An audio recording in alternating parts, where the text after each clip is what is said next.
Prions. Seigneur, maintenant nous croyons au Fils de Dieu.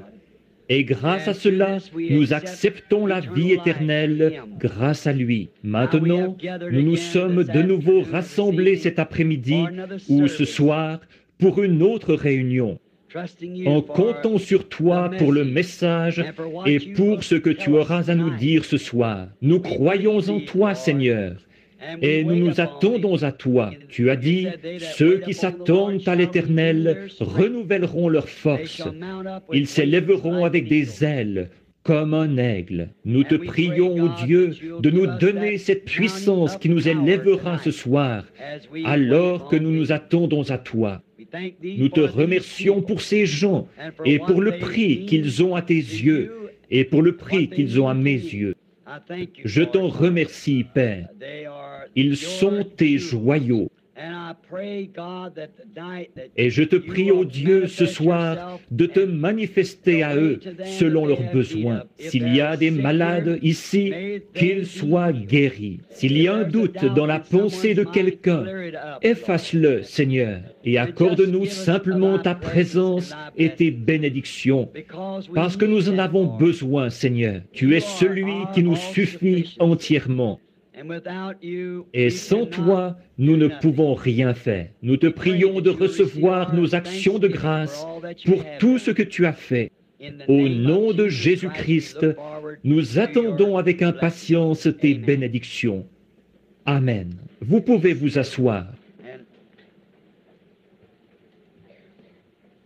Eh bien, ce dimanche soir, c'est un tantinet plus frais ici que ça l'était dimanche soir passé. Nous sommes très reconnaissants à nos frères qui ont travaillé si fidèlement à cette installation. Je connais 2 ou 3 d'entre eux, frère Mike Egan, que je vois au fond, et frère Mike et frère Sothman, frère, je crois, Roy Robertson, et frère Woods et les autres, ils sont venus travailler d'arrache-pied à essayer d'installer ça pour que nous puissions avoir ce message maintenant ou aujourd'hui. Alors, nous sommes reconnaissants. Maintenant, dimanche matin prochain, si le Seigneur le veut, je voudrais faire un service de guérison, de prière pour les malades.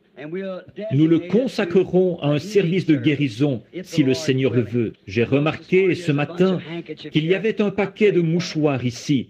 J'ai prié sur eux. Pendant que vous priez et que vous chantiez, j'ai prié sur les mouchoirs. Et là, il y en a d'autres ici ce soir. Donc nous croyons que Dieu guérit les malades. Il y a tant de glorieux témoignages de guérison parmi nous et partout dans le monde.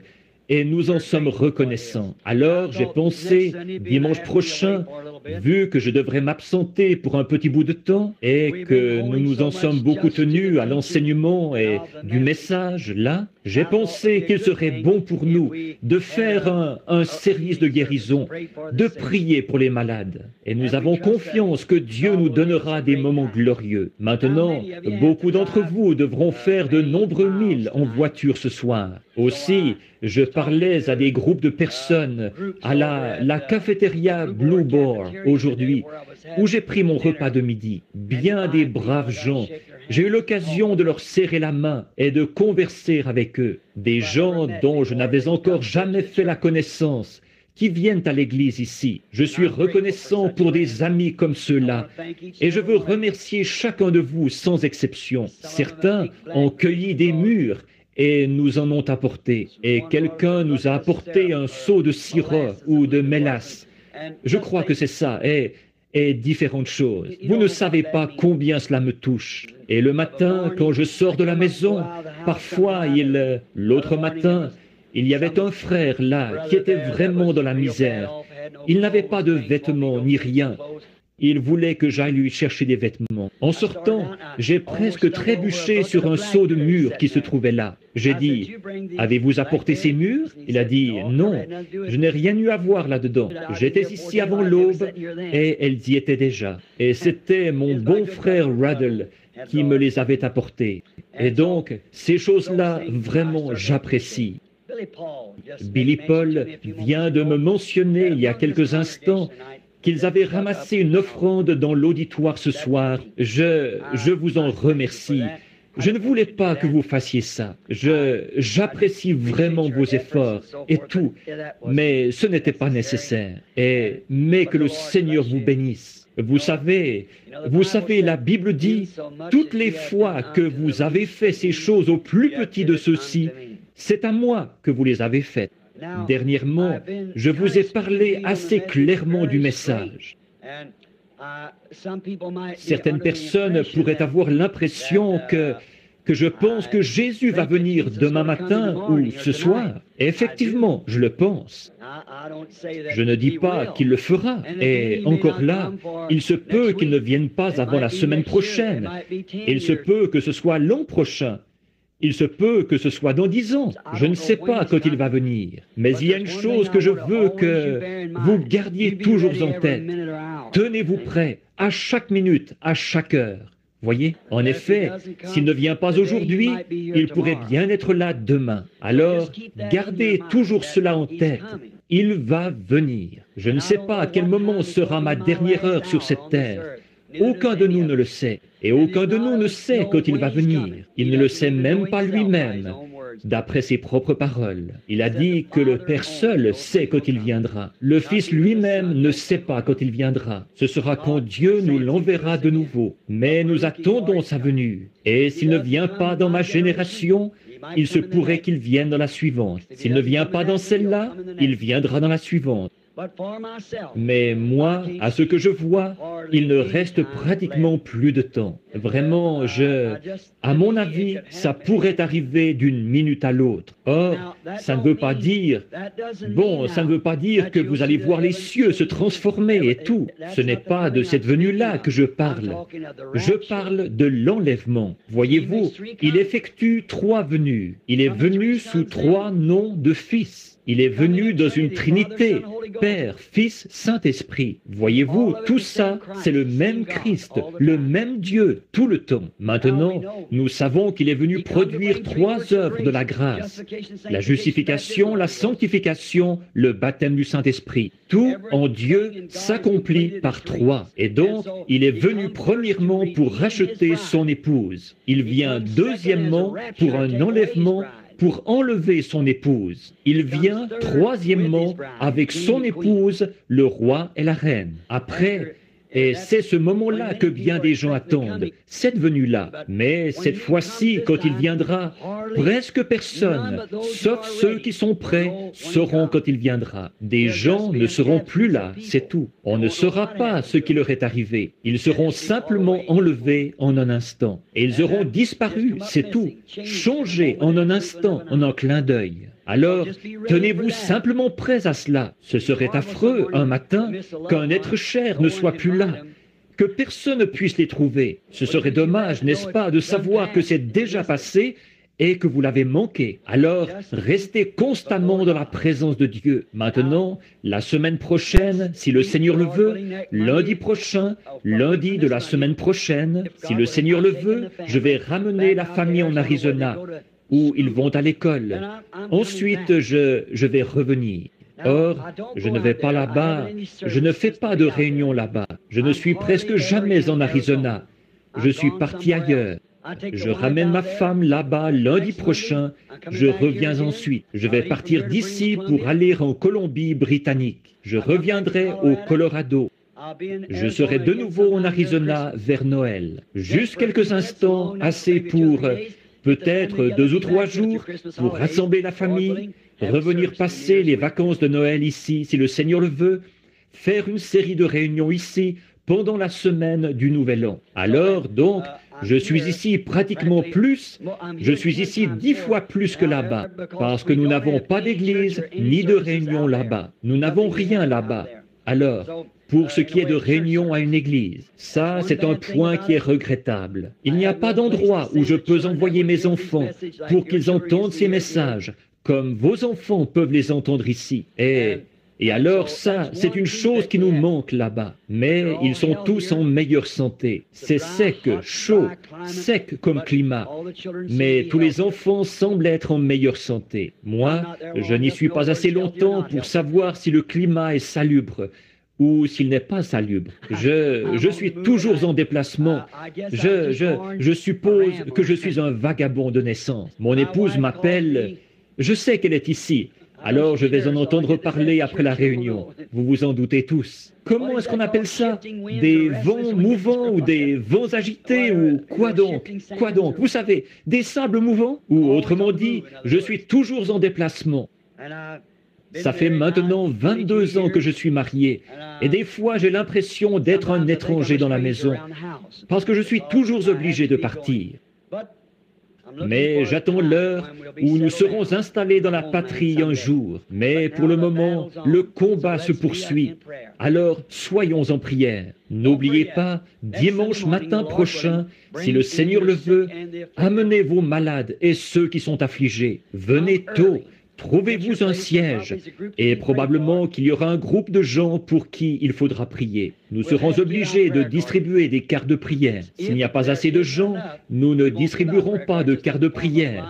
S'il y en a seulement assez pour former une petite ligne, par exemple 2 ou 3 douzaines, ou quelque chose comme ça. Mais probablement que nous distribuerons des cartes de prière. Alors probablement que nous le ferons environ 1 heure avant la réunion, laquelle, je pense, commence, ce sera à 8 heures. À 8 heures ou 8h30 qu'ils distribueront les cartes de prière. Ils ouvriront l'église pour remettre les cartes de prière dimanche matin prochain. Et alors, assurez-vous d'être ici pour... Amenez vos bien-aimés, faites-les passer dans la ligne. On sera bien, à la fraîche, dans l'église. S'ils sont malades, et nous ferons de notre mieux pour prier pour eux. Merci encore pour l'offrande d'amour. Et maintenant, nous allons lire dans la parole de Dieu ce soir. Et nous préparer à cet événement, sa présence de nouveau pour nous apporter sa parole. Bon, nous savons que nous pouvons lire un texte, mais c'est Dieu qui doit en révéler le contexte. Voyez, nous pouvons prendre un texte, mais c'est Dieu qui doit en révéler le contexte. Et maintenant, pendant que vous prenez dans le livre de Jérémie au chapitre 2, je voudrais dire que je suis content d'avoir frère Livell avec nous, un précieux frère dans le Seigneur. Et je pense qu'il y a ici le frère, ici, son nom m'échappe, frère Willard Grace. Et j'ai vu les frères de l'Arkansas, frère John et les autres de la région de Poplar Bluff, et frère Blair, et frère Jackson, et frère Ruddle. Et il y en a tellement que je ne peux vraiment pas. Je souhaiterais pouvoir nommer tout le monde, mais je ne peux vraiment pas. Et vous le comprenez. Frère Ben Bryant, je le vois assis ici. D'habitude, c'est lui qui est mon coin des Amen. Pendant que tout le monde reconnaît Ben à sa voix. Oui. Nous, une fois en Californie, je prêchais un message pour les baptistes dans la vallée. Il y avait une grande tente là-bas. Et beaucoup de baptistes du genre plutôt aristocratique. Je n'arrivais pas à entendre le moindre amen nulle part. Vous savez, certaines femmes, par peur que le phare leur fondît sur le visage. Et puis, tout à coup, j'ai vu une paire de pieds à peu près grands comme ça, en l'air, et 2 grandes mains, et une chevelure noire qui s'agitait en s'écriant « Amen ». Il criait comme ça. J'ai regardé en bas, j'ai dit, Ben, où étais-tu? Il allait vraiment chercher son Amen. Je vois son épouse qui l'examine un peu. Eh bien, il en perd un peu de ses cheveux noirs, mais ça ne fait rien, vous savez. Ne vous en faites pas pour ça. J'ai perdu les miens il y a bien longtemps. Alors, maintenant, n'oubliez pas de prier. Maintenant, alors que nous abordons le côté sincère de la réunion, souvenez-vous, si nous lisons cette parole, alors Dieu bénira sa parole. Elle ne retournera pas à lui sans effet, mais elle exécutera ses desseins. Et je sais qu'en lisant la parole, je serai toujours dans le vrai. Quand je lirai la parole, Dieu honorera sa parole. Maintenant, levons-nous par respect pour sa parole. Jérémie, chapitre 2, les versets 12 et 13 de Jérémie 2. Cieux, soyez étonnés de cela, Frémissez d'épouvante et d'horreur, dit l'Éternel, car mon peuple a commis un double péché. Ils m'ont abandonné, moi qui suis une source d'eau vive. Pour se creuser des citernes crevassées qui ne retiennent pas l'eau. Maintenant, courbons la tête. Dieu bien-aimé, ta parole a été lue. Nous te prions d'honorer cette parole et de nous en donner ce soir la parabole ou le parallèle, alors que nous regardons à une époque passée, à Israël, qui ont servi d'exemple. En effet, la Bible nous enseigne que nous pouvons voir comment tu les as traités quand ils ont obéi à la parole, voir comment tu les as traités quand ils ont désobéi à la parole, et apprendre ce que nous devons faire. Donc, nous te prions de nous parler ce soir d'une manière toute spéciale, pour que nous sachions comment nous conduire en ce jour dont nous avons appris ce matin que nous y vivions, car nous le demandons au nom de Jésus. Amen. Vous pouvez vous asseoir.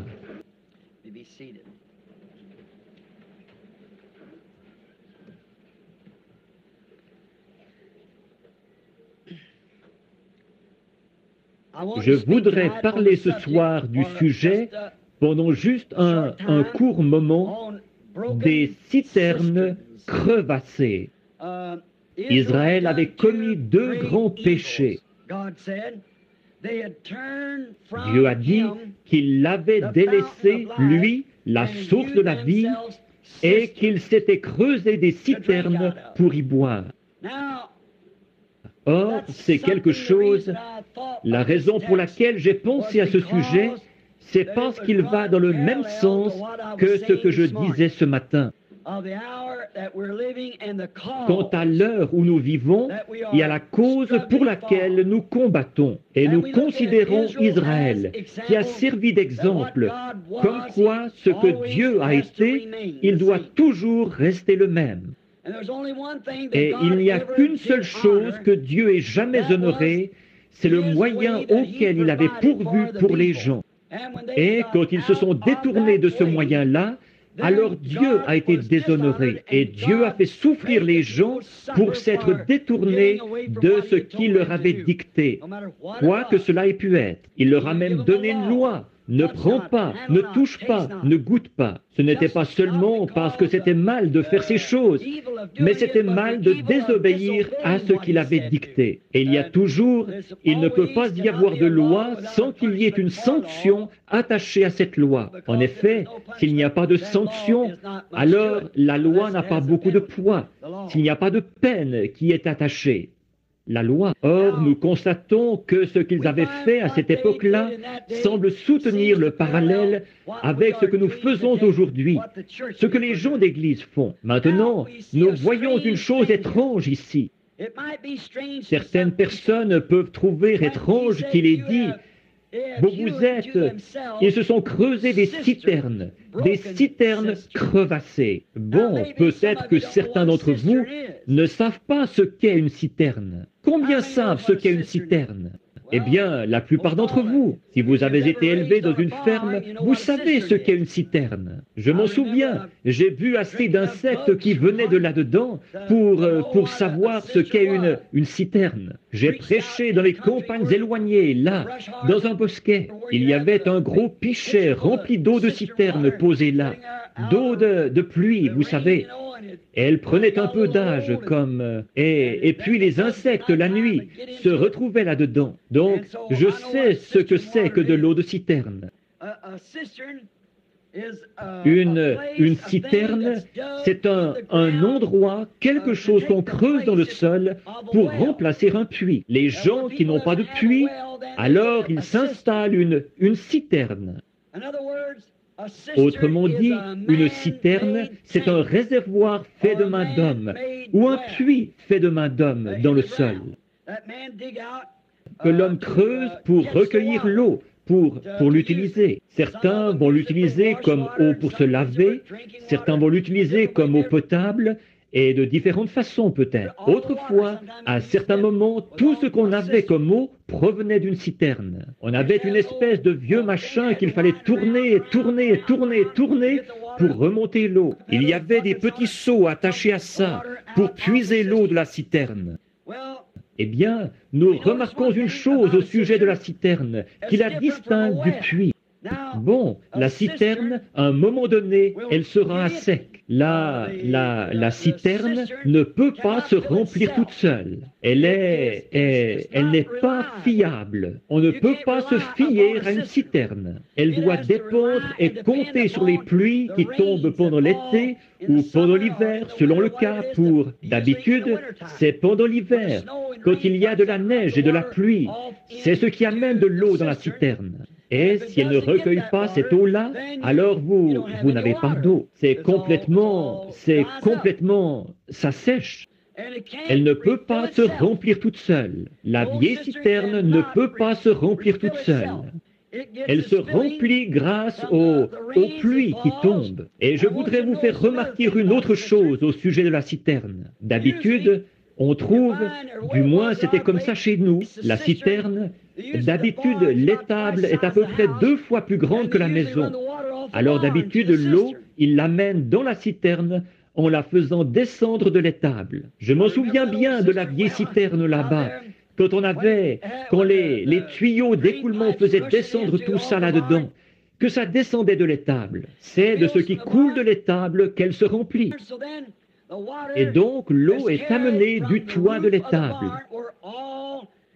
avec tous les animaux qui piétinent partout dans la cour de l'étable et toute la saleté de la basse-cour qui se dépose sur le toit de l'étable par temps sec. Ensuite, l'eau vient emporter tout ça, le faire descendre du toit dans une gouttière qui est faite de main d'homme, et de là dans un tuyau de descente fait de main d'homme, et de là dans une citerne faite de main d'homme. Si vous n'avez pas un beau gâchis, je ne sais pas ce que vous avez quand vous avez une citerne. Oui, monsieur.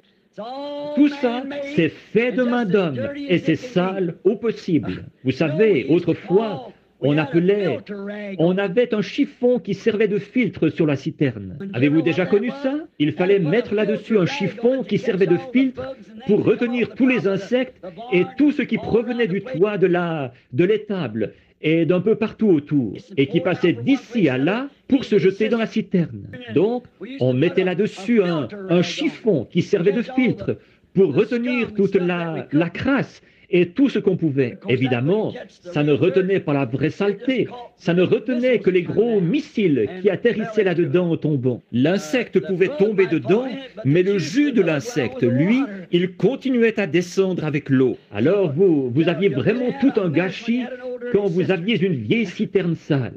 Au bout de quelques jours, quand on laisse l'eau là-dedans, elle devient stagnante. Quand on laisse l'eau dans la citerne, elle devient stagnante. Et ça se remplit de grenouilles, de lézards et de serpents. Nous, on appelait ça des têtards, des tout petits. Je ne sais pas si... Ce ne sont pas des parasites, ce sont... Je ne sais pas comment vous appelleriez ça, mais c'est quelque chose qui se retrouve dans l'eau qu'on appelait des têtards. Vous savez ce que c'est. Combien savent de quoi je parle? Oh, mais bien sûr, vous, les compagnards, vous le savez tous. La stagnation s'installe partout là-dedans, et alors, ces amateurs de stagnation viennent avec. En fait, c'est à cause de la stagnation qu'ils se retrouvent là. C'est à cause de la stagnation, c'est ce qui attire l'animal qui aime les choses stagnantes. Cela ressemble vraiment beaucoup à nos églises d'aujourd'hui. Je pense que nous avons abandonné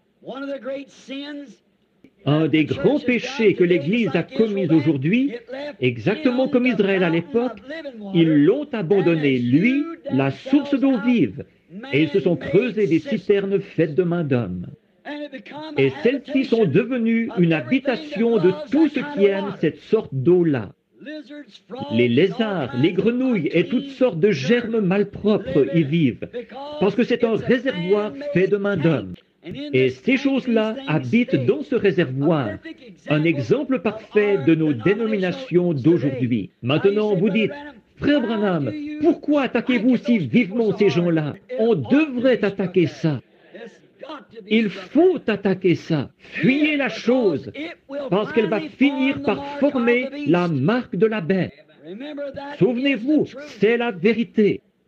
Ce sera la marque de la bête. La dénomination conduira tout droit à cela. C'est en voie d'en arriver là maintenant, à une contrainte par un pouvoir. Considérez l'ancien empire romain. Voilà précisément ce qui les a conduits à cette marque de l'apostasie. Vous avez vu que personne ne pouvait acheter ni vendre sans avoir la marque de la bête. Il fallait l'avoir. Il y aura seulement deux catégories de gens sur terre. Ceux qui auront le sceau de Dieu et ceux qui auront la marque de la bête.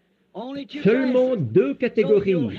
Alors vous devrez avoir l'un ou l'autre. Ce sera une apostasie, une marque d'une religion apostate. Et il va y avoir une image à la bête. En étudiant cela, nous voyons que Rome a été, est et sera toujours la marque ou la bête. Exactement. Il n'y a pas moyen de le comprendre autrement. Rome. Et qu'est-ce que Rome a fait? Elle est passée de la Rome païenne à la Rome papale et a organisé un système universel où tous étaient contraints d'adhérer à cette religion-là, sans quoi ils étaient mis à mort. Et c'est étrange de voir que les États-Unis entrent en scène, et ils sont comme un agneau, et un agneau avec deux petites cornes, les droits civils et ecclésiastiques. Et au bout d'un moment, alors qu'il avait été un agneau,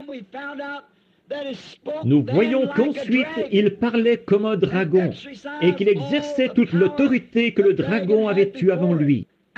Et la Bible nous dit qu'il disait, faisons une image à la bête. Une image, c'est quelque chose qui est semblable à quelque chose d'autre. Et nous pouvons le voir en ce moment, que l'Église, dans son état d'apostasie, est en train de former le Conseil mondial des Églises, qui est l'image de l'autorité de Rome.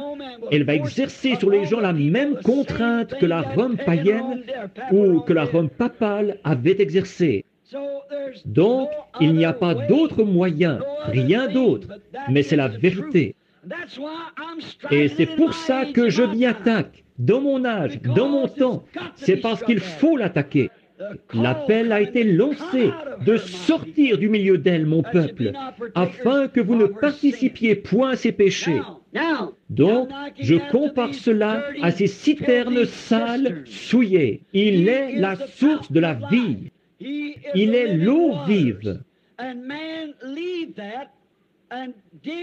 Et les hommes l'abandonnent pour se creuser des citernes qui ne peuvent recueillir que la saleté. C'est la seule chose qu'elles peuvent recueillir. Et c'est ce que fait le système dénominationnel. Il recueille tout ce qui se présente et qui veut adhérer. Ils sont prêts à l'accepter pourvu qu'il ait de l'argent ou qu'ils s'habillent d'une certaine manière. Peu importe qui ils sont, d'où ils viennent, ils les acceptent quand même. Maintenant, nous voyons aussi que cette marque de la bête qui a été formée ici, l'Amérique, son nombre, c'est 13. Elle est née avec 13 colonies. Elle avait un drapeau avec 13 étoiles, 13 bandes. Et elle apparaît même au chapitre 13 de l'Apocalypse. Et en Amérique, nos pièces de monnaie ont toujours porté l'effigie d'une femme. Même la tête d'Indien sur nos pièces d'un cent, c'est le profil d'une femme. Nous le savons, nous connaissons l'histoire là-dessus. Tout, la cloche de la liberté et tout le reste, la liberté, statue de la liberté, tout, c'est une femme. Une femme, le nombre 13. Voyez ? Or, c'est beau de voir ces choses-là. Et maintenant, j'ai prédit par une révélation de Dieu ou une vision en 1933 que ces choses allaient se produire avant le temps de la fin. Et l'une d'elles, là, c'était que Mussolini, qui à l'époque était en train d'instaurer sa dictature, il allait instaurer sa dictature.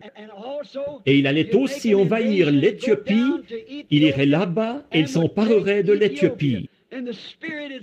Et l'Esprit, il a dit, il tombera sous sa coupe. Je me demande s'il reste encore des vétérans dans le tabernacle qui se souviennent que j'avais dit ça à la salle Redmond là que t'on prêchait il y a bien des années? Y aurait-il une personne dans le bâtiment ce soir qui resterait de ceux qui y étaient à la vieille salle Redmond que j'avais prêché ça? Quand il y a eu le NR, il y a longtemps, à l'époque où Roosevelt en était à son premier mandat, il n'y a pas une seule personne ici, je suppose. Y aurait-il quelqu'un? Oui, une personne. Il y en a une. Oui, Madame Wilson, je me souviens d'elle. Mon épouse, assise au fond. Il en reste deux de la vieille génération de ceux qui étaient là à l'époque. Quand il disait que le NRA, là, c'était la marque de la bête, j'ai dit, rien à voir, pas du tout. La marque de la bête ne vient pas d'ici, elle vient de Rome. Ça ne peut pas être la marque de la bête. Et maintenant, souvenez-vous que ces choses ont été dites.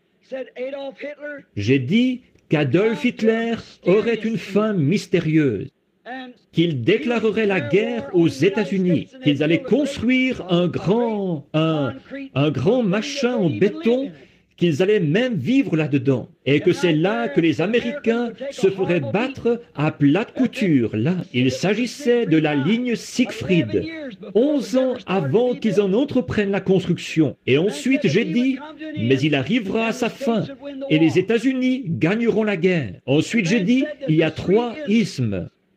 Le nazisme, le fascisme et le communisme. Et j'ai dit, ils finiront tous dans le communisme.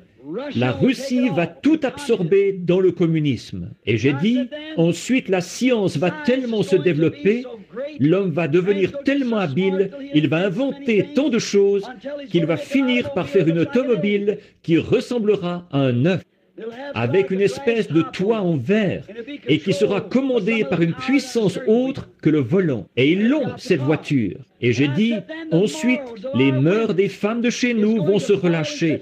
Elles vont commettre des choses tellement dégradantes qu'elles seront en disgrâce auprès de toutes les nations.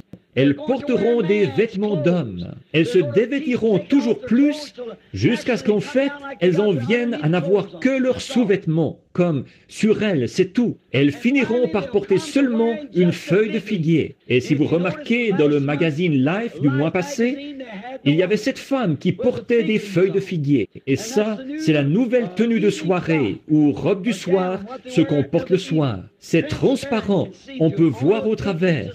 Il n'y a que les feuilles de figuier qui cachent une certaine partie de son corps, avec des maillots de bain sans bretelles, ou bretelles qui n'ont pas de bretelles. Le haut laisse le corps découvert.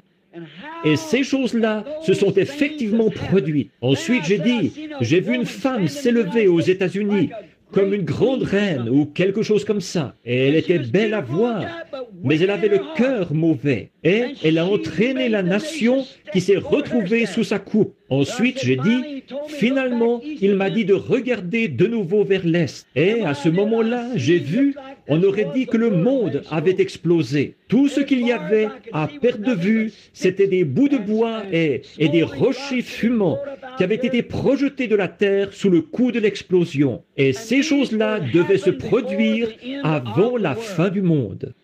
Et 5 des 7 choses se sont déjà produites au cours des 33 ans. Nous y revoilà, c'est le temps de la fin. Et déjà, à cette époque, je parlais contre le système dénominationnel. Et je le crois toujours ce soir, que c'est un bourbier, que c'est là-dedans que la saleté s'amasse. Je n'arrive pas à croire que Dieu prendrait une chose pareille pour faire partie de son Église. Parce qu'il faut qu'elle naisse de l'Esprit de Dieu et qu'elle soit purifiée avant de pouvoir être appelée sienne. Le corps mystique de Christ, c'est par le baptême que nous y entrons, par le baptême du Saint-Esprit. Oui, certainement que ce système de citerne est un exemple parfait de la dénomination. Un homme qui est sage devrait ouvrir l'œil et ne jamais entrer là-dedans, car Dieu a prouvé tout au long des âges qu'il est contre cette chose, et il n'a jamais œuvré avec. Tout groupe, chaque fois qu'un homme arrivait avec un message, par exemple Luther, Wesley, etc., Smith, Calvin et les autres, dès qu'ils établissaient l'organisation, Dieu mettait la chose au rencard et il ne l'a plus jamais visitée par un réveil. Fouillez dans l'histoire. Dieu ne s'est jamais servi à aucun moment d'une dénomination pour susciter en elle un réveil. Nulle part. Donc, tout au long de l'histoire, et aussi par la Bible, il est prouvé que c'est une chose impure aux yeux de Dieu. Alors, je ne veux rien avoir à faire avec ça. Et c'est pour ça que je suis contre. Je cherche à faire sortir les gens de là. Nous sommes invités. Ce qui s'est passé dans le cas d'Israël, c'est pareil maintenant. À regarder à Israël pour trouver des exemples. Tant qu'ils restaient avec cette source, tout allait bien pour eux. Mais quand ils se sont mis à se creuser des citernes, des systèmes faits de main d'homme, alors Dieu les a plantés là. Il nous fera la même chose. Ils l'ont abandonné, lui, la source d'eau vive. C'était ça que Dieu leur reprochait. De se faire quelque chose dont ils puissent dire, vous voyez ce que nous avons fait.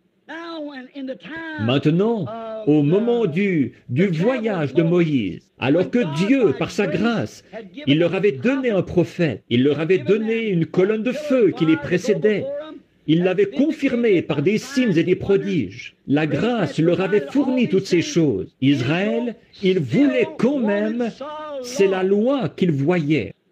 Ils ont refusé la grâce pour prendre la loi. C'est précisément ce que les gens font aujourd'hui. Ils refusent la parole pour prendre un système dénominationnel. Parce que là-dedans, ils peuvent faire ce qu'ils veulent et s'en tirer. Mais vous ne pouvez pas faire ça en Christ. Vous devez faire une coupure claire et nette pour pouvoir être en Christ.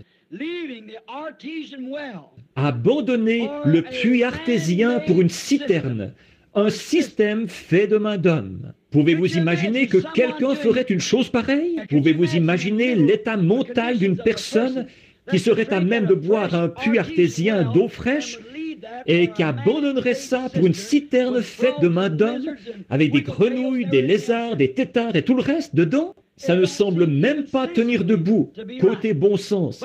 Mais c'est précisément ça que les gens ont fait. Ils ont abandonné la parole, la véritable source de Dieu et de sa puissance, pour boire à des citernes et pour se faire des citernes. Ce qu'ils avaient fait à l'époque, ils ont fait la même chose aujourd'hui. Ils disent, il a dit, ils m'ont abandonné. C'est ce qu'il a dit ici dans Jérémie 2, 14 ou 13 plutôt. Il a dit, ils m'ont abandonné, moi, la source d'eau vive. Maintenant, nous voyons ce qu'est une citerne. Nous voyons ce qu'elle recueille. Nous voyons comment elle est construite. C'est quelque chose qui est fait de main d'homme, qui vient d'un toit sale. L'eau qui descend, elle tombe sur un toit sale. Elle ne fait qu'emporter ce qu'il y a sur le toit, le faire passer dans une gouttière faite de main d'homme, dans un tuyau de descente fait de main d'homme, jusque dans un réservoir fait de main d'homme. Et toute la saleté s'accumule là-dedans. Et les microbes, les lézards, les grenouilles, et tout ce qu'il y a dans la contrée, ils aiment ça. Et remarquez, ce sont les animaux impurs, des têtards de la stagnation. Un têtard ne peut pas vivre dans l'eau claire. S'il le faisait, ça le tuerait. Il faut qu'il soit dans la stagnation. C'est comme ça avec beaucoup de ces parasites d'aujourd'hui. Vous ne pouvez pas vivre dans l'eau fraîche du Saint-Esprit. C'est pour cette raison qu'ils s'opposent si fermement à la parole et qu'ils disent « Elle se contredit, tout ça, ça ne vaut rien ». C'est parce qu'il leur faut une espèce de bassin d'eau stagnante pour y frétiller. Exact. Et c'est pareil avec les grenouilles, et avec les lézards, et avec les têtards, et ce qu'il y a dans le genre. Pour vivre, il faut qu'ils se retrouvent dans un marais ou un bassin d'eau stagnante, car leur nature, c'est d'y vivre. Et on ne peut pas changer l'animal tant qu'on n'a pas changé sa nature. De même, vous ne pouvez pas amener un homme à voir la parole de Dieu tant que sa nature n'a pas été changée. Et quand sa nature est changée, qu'il passe de ce qu'il est à un fils de Dieu et que le Saint-Esprit entre en lui, le Saint-Esprit a écrit la parole de Dieu. Aujourd'hui, je parlais à mon bon ami, le docteur Lee Vail, qui est présent en ce moment. C'est tout un théologien. Alors d'habitude, nous avons avons de très bonnes discussions sur l'écriture, très intelligents. Une fois, il me demandait mon avis sur le signe initial du Saint-Esprit. Est-ce que c'était le parler en langue? Ça, c'était il y a bien des années. Non, je ne peux pas voir ça. Il a dit, moi non plus. Il a dit, pourtant, c'est ce qui m'a été enseigné. Il a dit, d'après vous, qu'est-ce qui en serait une preuve? J'ai dit, la preuve la plus parfaite, à mon avis, c'est l'amour. Nous nous sommes mis à parler de ça. Et alors, j'ai trouvé que ça semblait être assez juste. Donc, je m'en suis tenu à ça. Si un homme a l'amour, mais un jour, le Seigneur, par une vision, m'a corrigé. Et il a dit que la preuve qu'on a l'esprit, c'est ceux qui peuvent recevoir la parole. Ni l'amour, ni le parler en langue, mais c'est de recevoir la parole. Et alors le docteur Veil me disait que c'est scripturaire. Il disait, parce que dans Jean 14, Jésus a dit, quand lui, le Saint-Esprit, sera venu sur vous, il vous révélera les choses que je vous ai enseignées et il vous annoncera les choses à venir. Alors voilà la vraie preuve du Saint-Esprit. Il ne m'a encore jamais rien dit qui soit faux. Alors, c'est la preuve du Saint-Esprit. C'est celui qui peut croire la parole. Si vous pouvez la recevoir. En effet, Jésus n'a jamais dit, quand le Saint-Esprit sera venu, vous parlerez en langue. Il n'a jamais dit que, quand le Saint-Esprit serait venu, vous feriez aucune de ces choses-là. Mais il a dit, il prendra ces choses qui sont à moi et il vous les annoncera. Et il vous annoncera les choses à venir. Alors, voilà la vraie preuve du Saint-Esprit, selon Jésus lui-même. Toutes ces sensations et tout ce que les gens ont et dont ils se nourrissent encore, vous pouvez voir pourquoi ils font ça. Voyez-vous, cela devient une dénomination ou un bassin d'eau stagnante. Et aucune dénomination ne sera jamais construite sur la parfaite parole de Dieu. C'est impossible, parce qu'on ne peut pas faire de Dieu une nomination ou une dénomination. Non, monsieur, en voici la raison. Prenez un groupe d'hommes qui peuvent croire la parole, qu'ils commencent une organisation. Tout à coup, au bout d'un an, il y a une bande de Ricky là-dedans à qui on ne peut pas faire entendre raison. C'est eux qui ont l'emprise et on ne peut rien y faire. Ce n'est pas le système de Dieu, non. Alors nous savons que cette chose-là, c'est hors de question. Ça devient une citerne. Ça devient un endroit où chacun fait des compromis sur ceci, cela ou autre chose, pour pouvoir intégrer des membres ou pour que les gens puissent y entrer. Nous voyons que ce système a commencé à un certain moment, du temps des Israélites, quand ils creusaient ces citernes. Il y avait un homme et un groupe de pharisiens qui avaient creusé des citernes.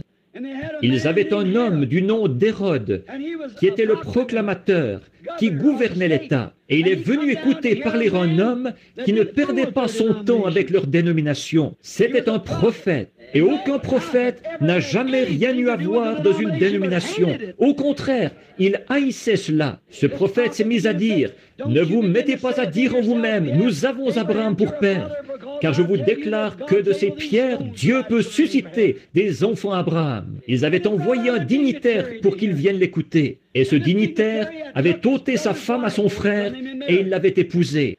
Et qu'est-ce que cet homme est venu lui dire en face? On pensait qu'il allait faire des compromis et qu'il dirait « Allons, monsieur, prenez donc un bon siège ici, et vous devriez... Je suis si content que vous soyez venu m'écouter aujourd'hui. » Jean est allé le voir et lui a dit en face « Il ne t'est pas permis de la voir. » La toute première chose qu'il a dite, il l'a réprimandé à cause de son péché.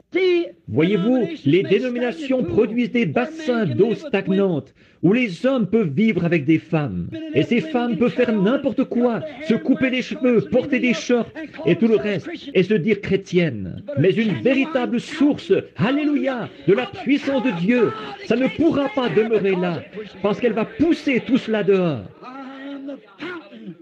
Je suis la source d'eau vive. Ils m'ont abandonné pour se creuser des citernes. Or, une source d'eau vive, nous voyons, une source d'eau vive, qu'est-ce que c'est? Maintenant que nous avons vu ce qu'est la citerne, une source d'eau vive, qu'est-ce que c'est? C'est un puits artésien. Un puits artésien, qu'est-ce que c'est, frère Branham? C'est un puits dont la source est toujours souterraine et qui fait jaillir son eau. Il coule tout le temps. Il se suffit à lui-même. C'est toujours frais et pur. Un puits artésien, une source d'eau vive. Ce n'est pas mort et en stagnation, c'est vivant. C'est toujours en changement, produisant quelque chose de neuf tout le temps. Avançant, puisant dans ses ressources. Il puise ses ressources au fond de lui-même. Et c'est, encore là, une source d'eau vive jaillissant. Il se nettoie tout seul. C'est de l'eau propre, pure, propre. Il se suffit à lui-même. On n'a pas besoin d'attendre que les pluies remplissent son réservoir. Il bouillonne tout le temps. Il donne son eau gratuitement. On n'a pas besoin de le pomper, de le remonter, de le tordre ou d'y adhérer.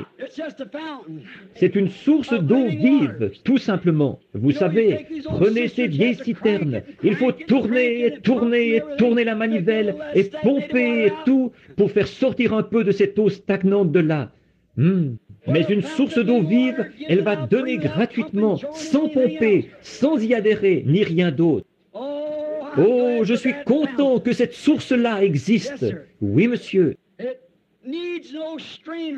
Il n'a pas besoin d'avoir une passoire dessus pour en retirer les parasites. En effet, il vient de tellement profond, en dessous, là, dans le roc, qu'il n'y a aucun parasite là. Il n'est pas obligé d'avoir le chiffon de l'instruction sur lui. C'est exact. Quelques systèmes mondains de sagesse dénominationnelle, faits de main d'homme, pour vous dire devant un psychiatre si vous êtes en état de prêcher ou pas. Il n'y a pas un seul de ces chiffons sales dessus. Il le pousserait de là dès que vous le mettriez dessus. Vous ne pouvez pas le faire. Ce puits-là, il bouillonne tout le temps. Si vous mettiez un de ces chiffons-là dessus, il le repousserait carrément, le rejetterait d'un côté ou de l'autre. Il n'a pas le temps de laisser un chiffon dénominationnel traîner sur lui. Il n'a pas besoin de filtre, de passoire, d'être pompé, d'être secoué, ni rien d'autre. Il est simplement là qui bouillonne. Il n'a pas à compter sur les pluies locales pour se remplir. Les pluies, ce sont les réveils. Où cette source, là, à cette source de la vie. Où sera le corps, là s'assembleront les aigles. Vous n'avez pas à pomper pour avoir un réveil, vous n'avez pas à pomper pour produire quoi que ce soit. Tout ce que vous avez à faire, c'est simplement de venir à la source. Elle est toujours remplie de bonne eau fraîche. Elle n'a pas de faim. Elle bouillonne constamment, tout le temps. Vous n'avez pas à aller à la citerne dire, eh bien, s'il pleut et qu'on accumule les eaux qui tombent sur les tables, on va avoir quelque chose à boire. Voyez? Oh là là, là là. Pas dans ce cas-ci. Ce puits artésien laisse jaillir de la bonne eau froide tout le temps. Vous pouvez compter dessus. Vous n'avez pas à dire, eh bien, je vais aller à la vieille citerne. Avant, on y buvait, mais ça fait longtemps qu'on n'a pas eu de pluie. Je te le dis, il se peut qu'elle soit à sec. C'est comme ça que sont certains de ces systèmes faits de main d'homme. Vous pouvez entrer là si vous avez quelque chose de grande envergure qui est en train, une grande cabale où on vend quelque chose ou un événement quelconque, une grande fête et des choses qui se passent, de jouer au loto et de faire des fêtes au sous-sol et tout. Là, vous trouverez peut-être une salle comble. Mais quand vous allez à l'endroit où cette fontaine bouillonne, c'est toujours, les gens sont là à boire de la bonne eau froide. Vous pouvez compter là-dessus. Vous dites, ça fait 10 ans qu'ils n'ont pas eu de réveil. Si vous vivez près de cette source, elle est toujours en réveil, comme le disait le petit Gallois, où, une fois, à l'époque du réveil du pays de Galles, des dignitaires étaient venus des États-Unis. Quelques-uns de ces grands docteurs en théologie se sont rendus au pays de Galles pour voir où tout cela se passait et ce qu'il en était. Alors, ils avaient leur col tourné vers l'arrière et leur chapeau en tuyau de poil et ils marchaient dans la rue. Et voilà un petit agent de police qui arrive. Il faisait tournoyer sa petite matraque en sifflant « À la croix où mourut mon sauveur, je suis venu briser de douleur. Là, son sang purifia mon cœur. À son nom la gloire. » en marchant dans la rue. Alors ils ont dit, ça semble être un homme religieux, allons lui demander. Ils ont dit, monsieur? Il a dit, oui monsieur. Il a dit, nous sommes venus des États-Unis. Nous sommes d'une délégation. Nous sommes venus ici pour faire une enquête sur le prétendu réveil du pays de Galles. Nous sommes des docteurs en théologie et nous sommes ici pour voir ce qu'il en est. Il a dit, nous voudrions savoir où se trouve le réveil et où se font les réunions.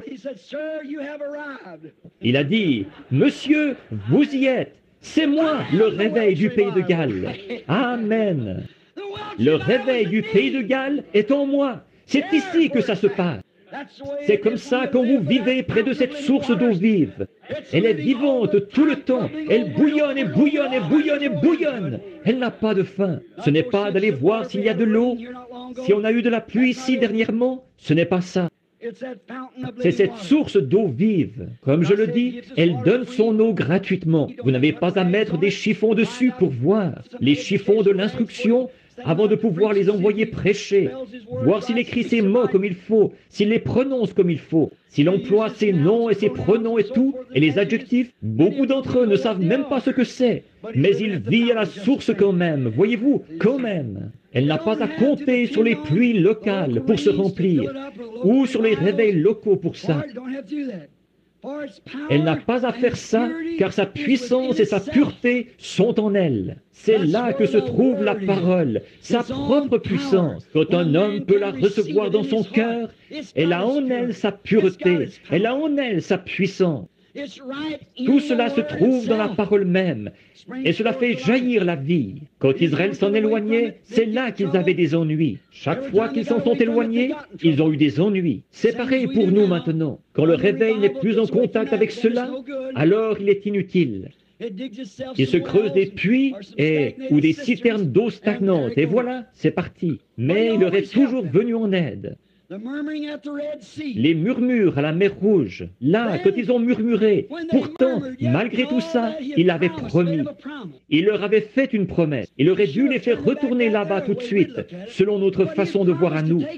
Mais il avait promis de les emmener de l'autre côté. Qu'est-ce qu'il a fait? Aux enfants d'Israël, il leur a fourni la colonne de feu et tout, comme confirmation, leurs prophètes, et ils les ont conduits là-bas jusqu'à la mer. Et il y a toujours des ennuis qui se présentent pour s'opposer à cela. Et là, Pharaon est arrivé avec son armée. Et savez-vous ce que Dieu a fait? Il a simplement ouvert cette citerne rouge d'eau stagnante. La mer morte, c'est la chose la plus morte du monde. Elle est vraiment morte, elle est stagnante, rien ne peut y vivre. Et il l'a ouverte et les a mis en liberté de l'autre côté. Il les a amenés là où ils n'auraient pas à être liés par une chose pareille. Dans le désert, ils ont vu qu'ils ne pouvaient pas compter sur les réservoirs. Ceux-ci étaient à sec. Ils ont vu, ils allaient d'une mare à l'autre. Quand ils étaient dans le désert, ils mouraient de soif. Ils voulaient à boire. Ils allaient à ce réservoir-ci, un étang, il était à sec. Ils allaient ailleurs, c'était à sec. Ils ne pensaient plus pouvoir un jour trouver à boire. Et alors, à l'endroit le plus invraisemblable de tout le désert, c'est là qu'ils ont trouvé l'eau. Elle était dans un rocher. Elle était dans un rocher. L'endroit le plus invraisemblable où un homme puisse trouver de l'eau, c'est bien dans un rocher sec au milieu d'un désert. Mais vous voyez, Dieu fait ce genre de choses à l'endroit le plus invraisemblable, de la façon la plus inhabituelle. Ça s'est toujours passé comme ça. Ils pensent qu'il faut qu'on ait un grand rassemblement de dénominations, qu'ils se réunissent tous, que ça fourmille de gens et tout, que ça collabore par milliers et tout, comme ça, pour avoir un réveil. Parfois, Dieu va prendre le petit homme qui ne sait même pas son alphabet. Et au beau milieu d'un groupe de gens illettrés qui savent à peine distinguer leur droite de leur gauche, il peut susciter un réveil qui va secouer le monde. Il l'a fait à l'époque de Jean, il l'a fait à l'époque des prophètes. Jamais aucun d'eux, pour autant que nous le sachions, n'a eu d'instruction. Mais Dieu pouvait s'emparer d'eux et accomplir quelque chose par eux.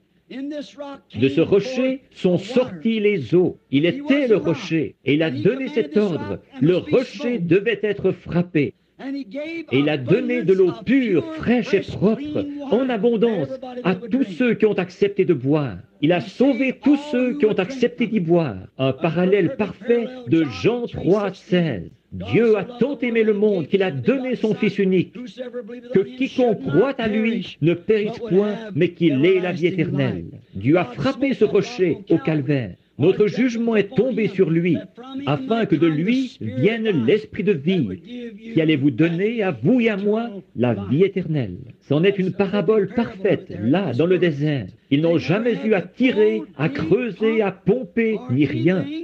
Seulement avoir part gratuitement aux moyens qu'il avait fournis. Alors, ils n'avaient pas à sortir ça d'un étang, ils n'avaient pas à remonter ça dans un seau, ils n'avaient pas à avoir un treuil pour aller chercher ça. Tout ce qu'ils avaient à faire, c'est d'y avoir part. Et c'est tout ce qu'il faut maintenant. Vous n'avez pas à adhérer à quoi que ce soit. Vous n'avez pas à aller vous agenouiller à l'autel et fabriquer quelque chose, pomper quelque chose. Vous n'avez pas à répéter le même mot maintes et maintes fois jusqu'à ce que vous ayez un langage confus. Tout ce que vous avez à faire, c'est d'y avoir part, gratuitement, à lui, le moyen fourni par Dieu. Pas besoin de pomper, de pousser, ni rien. Il suffit d'en prendre gratuitement. Vous n'avez pas besoin de faire quoi que ce soit, juste d'y prendre part, c'est-à-dire juste de le croire. C'est tout ce que je peux dire là-dessus. Ils n'ont jamais rien eu à faire pour ça. Ils n'ont jamais eu à creuser pour l'obtenir. Ils n'ont jamais eu à s'agenouiller et pleurer toute la nuit pour l'obtenir. Ils y ont simplement eu part. Il avait été frappé et il était prêt. C'est exact. Je suis en train de regarder un homme qui est assis au fond de la salle ici. Je me rappelle lui avoir dit ça dans une vieille étable un jour près d'une mangeoire. Et il a dit, « Mais je ne vaux rien. » J'ai dit, « Je le sais. » Et j'ai dit, « Moi non plus d'ailleurs. » Mais j'ai dit, « Toi, tu regardes à ce que tu es. Arrête de regarder à ce que tu es. Et regarde à ce qu'il est, lui. Il a dit, si je pouvais seulement me débarrasser de ces cigarettes, frère Branham, je deviendrais un chrétien. J'ai dit, ne t'en débarrasse pas. Tu essaies de devenir bon pour ensuite venir à lui. Il n'est pas du tout venu sauver des hommes bons. Il est venu sauver des hommes mauvais, qui savaient qu'ils étaient mauvais. Il a dit, eh bien, j'ai dit, écoute, tu ne veux pas aller en enfer, n'est-ce pas? Il a dit, non. J'ai dit, eh bien, tu n'es pas obligé d'y aller. Il est mort pour que tu ne sois pas obligé d'y aller. Il a dit, qu'est-ce que je dois faire? J'ai dit, rien. C'est aussi simple que ça. Il a dit, mais si je pouvais un jour, te voilà reparti avec ta cigarette. Arrête de penser à la cigarette. Souviens-toi de ceci. Pense à lui, à ce qu'il a fait, à ce qu'il est. Pas à ce que tu es. Tu ne vaux rien. Tu n'as jamais rien valu et tu ne vaudras jamais rien. Mais ce que lui, il est, c'est lui qui compte. Et j'ai dit, alors la seule et unique chose que tu as à faire, s'il a pris ta place là-bas, tu n'as qu'à accepter spontanément ce qu'il a fait. Tout ce que tu as à faire, c'est de l'accepter, c'est tout. Mais il a dit, c'est simple ça, je vais le faire. J'ai dit, le ruisseau est ici. Vous voyez? Je l'ai amené ici et je l'ai baptisé au nom de Jésus-Christ. Des gens de sa famille sont assis ici et je sais qu'ils avaient trouvé ça drôle que j'ai fait ça. Mais je savais ce que je faisais. J'avais vu quelque chose d'authentique dans cet homme. Je pouvais voir que c'était là. Alors je l'ai amené et je l'ai baptisé au nom du Seigneur Jésus. Et à ce moment-là, pas longtemps après, je suis allé chez son fils. Nous avons eu une vision d'un arbre qui s'était cassé à un certain endroit. Et l'homme était tombé. Il s'était presque cassé la colonne vertébrale. On l'a transporté à l'hôpital. Et cette nuit-là, le Seigneur m'a révélé que la cigarette s'était terminée. Alors, le lendemain, il voulait des cigarettes. J'ai dit, je vais lui en acheter une cartouche et je vais la lui apporter. Regardez bien, vous allez voir, les jours de la cigarette, pour lui, c'est terminé. Il n'en a plus jamais fumé une seule depuis et n'en a plus jamais voulu une seule depuis. Dieu! Voyez-vous, la première chose que vous devez faire, c'est de venir à cette source. Vous devez venir à cette eau, vous rendre compte que vous ne pouvez rien faire. C'est ce qu'il a fait pour vous qui compte. Vous n'avez pas à creuser, vous n'avez pas à pomper, vous n'avez pas à abandonner ceci. Vous n'avez pas à abandonner cela. La seule chose que vous avez à faire, c'est de vous rendre là et de boire. C'est tout. Si vous avez soif, buvez. Donc, il était le rocher. Dieu l'a frappé pour nous. Et il a donné de l'eau pure, propre, en abondance. Il le fait encore aujourd'hui pour tous ceux qui acceptent de croire. C'est sa grâce, bien sûr, pour son peuple. Nous, il y a là quelque chose de semblable aux gens d'aujourd'hui. Ils sont prêts à prendre ce qu'ils peuvent obtenir, mais ils ne veulent rendre aucun service en retour. Israël était prêt à boire au rocher, là, mais il ne voulait pas rendre à Dieu le service qui lui était dû. Et lui, il est toujours en train de nous rendre service. Vous savez, nous ne pouvons même pas respirer sans lui. Nous ne pouvons pas respirer si Dieu ne nous rend pas ce service. Voilà à quel point nous dépendons de lui. Et pourtant, nous sommes presque déchirés d'essayer de devoir faire quelque chose pour lui. Il nous demande de faire quelque chose, d'aller voir quelqu'un, de prier pour quelqu'un, d'aller aider quelqu'un. Nous sommes presque déchirés d'avoir à faire ça. Mais nous ne voulons rien faire pour le servir. Son reproche, c'était « Ils m'ont abandonné, moi, la parole, et ils ont accepté une citerne crevassée à ma place. Accepte, ils m'ont abandonné, moi, la source de la vie, la source de l'eau de la vie. Et ils désirent et ils préfèrent boire à une citerne d'eau stagnante. Pouvez-vous imaginer ça? Pouvez-vous imaginer une personne là, alors qu'il y a ici un puits artésien qui laisse jaillir cette belle eau calcaire, directement du cœur des rochers, là-bas dans les couches de sable et tout, froide et bonne au possible, et qui préférerait boire à une citerne là-bas de l'eau qui descend du toit de l'étable, des hangars et de tous les bâtiments extérieurs un peu partout, et c'est recueilli là, dans cette citerne, l'eau qui détrempe tout s'écoule de la grange, des étables et des stalles, et tout ça s'écoule pour se retrouver dans cette citerne. Et ensuite, nous boirions à ça plutôt que d'aller au puits artésien. Il y aurait quelque chose qui clocherait côté mental chez cette personne. C'est exact. Et quand un homme ou une femme est prêt à soutenir une dénomination qui permet de se couper les cheveux, de porter des shorts, le maquillage et toutes ces autres choses, et une espèce de petit programme et tout ce désordre, et où on peut aller au bowling et toutes ces absurdités-là, et qu'on tolère ça, et qu'ils aiment plus ces choses que la parole de Dieu à l'ancienne mode, qui coupe et qui taille, et qui transforme les femmes en dames, et qui les prend et les fait s'habiller comme il faut, et se conduire comme il faut, qui vous débarrasse de la cigarette et du tabac, et de jurer et de blasphémer, et de mentir et de voler, et qui enlève de vous tout ce qui est du monde, pour vous donner quelque chose qui est une satisfaction parfaite. Pourquoi un homme ou une femme se tournerait-il vers quelque chose comme ça pour y chercher une consolation? Comment pouvez-vous trouver une consolation là-dedans? Comment pouvez-vous boire de l'eau fraîche à une citerne d'eau stagnante? Pourquoi une personne, si une personne allait à une citerne d'eau stagnante pour y boire, alors qu'il y a un puits artésien accessible? Vous diriez, il a le cerveau dérangé, cet homme-là. De même, si une femme ou un homme va à un endroit pareil pour y chercher une consolation, il y a quelque chose qui cloche spirituellement chez cette personne-là. Ils ne veulent pas la parole. Cela montre que leur nature est encore celle d'une grenouille ou d'un tétard ou quelque chose. C'est exact. Quelque chose de cette nature-là qui aime ce bassin d'eau stagnante. Parce que ces choses-là ne vivront pas dans un bassin d'eau fraîche. Elles ne peuvent pas. C'est de l'eau fraîche. Elles ne peuvent pas. Donc, le reproche, c'était qu'ils l'avaient abandonné. Et aujourd'hui, ils ont fait la même chose. Maintenant, regardez la femme au puits. Eh bien, elle est arrivée à la citerne de Jacob. Et c'est là qu'elle allait puiser son eau depuis toujours, à la citerne de Jacob. Mais la citerne de Jacob, la dénomination, ce qu'on l'appellerait, parce qu'il en avait creusé 3, et celle-là, ce n'était une qu'il avait creusée. Or, cette femme, elle avait de grandes choses à raconter. Elle a dit, « Bon, notre père a creusé ce puits, Jacob. Il y a bu, et ses troupeaux y ont bu, et tout. N'est-ce pas suffisant ?» Il a dit, « Mais l'eau que tu y puises, tu as encore soif, tu dois revenir ici en chercher. » Mais il a dit, « L'eau que je te donne, c'est une source, un geyser qui jaillit de l'intérieur, et tu ne viens pas ici en chercher, elle est là avec toi. »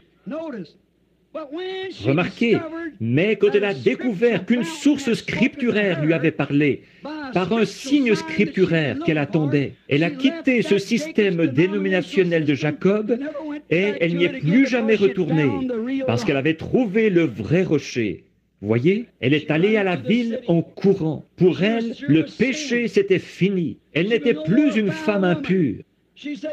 Elle a dit, venez voir qui j'ai trouvé, un homme qui m'a dit ce que j'ai fait. Ne serait-ce point le Christ? Cette citerne, elle avait peut-être fait l'affaire. Elle avait eu son utilité. Maintenant, elle était venue à la source véritable. La citerne avait fait l'affaire jusqu'à ce que la source véritable soit ouverte. Mais quand la source véritable est arrivée, la citerne a perdu sa vigueur. Cette femme a découvert qu'il y avait un endroit meilleur où boire. Et il y a un endroit meilleur. Il y a un endroit meilleur et c'est en Christ.